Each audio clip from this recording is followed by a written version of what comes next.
Days after the Department of Justice dismissed LMPD's consent decree, many people are wondering what's next. It was the topic of conversation this morning at the Bishop's table. It's a space where officials and the community can gather and have meaningful conversations about change. Wave News reporter Marissa Burke shows us how. The DOJ walking away from the consent decree should not be a surprise to anybody.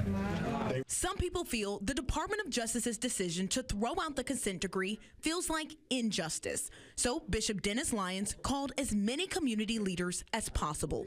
Everything that goes on in Louisville, Hilly, this table has a connection. I want y'all to know that. The question on the Bishop's table was if the dismissal of the consent decree means a lack of accountability and responsibility for LMPD. We wanted this consent decree. We negotiated and worked for this.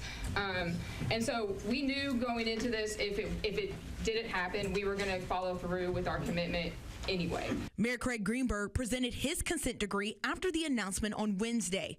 The mayor's version is around 214 pages, while the original was close to 240 pages. The devil is in the details.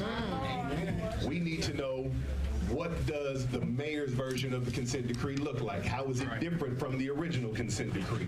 What are those changes? What are they going to mean? Deputy Chief McKinley believes the mayor's version without the Department of Justice may speed up the change people want to see.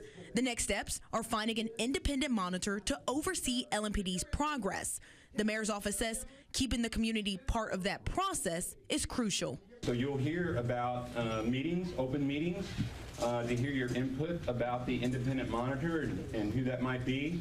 And then once we get down to the finalists, those people will be introduced to the community and you'll get to ask them questions and talk to them also. So many Metro Council members want to use their powers. We must have an ordinance that codifies a consent decree. Metro Council members are also reminding others the power within everyone at the Bishop's table. If we don't want to have a real conversation, we don't really want to change Louisville. Marissa Burke, Wave News.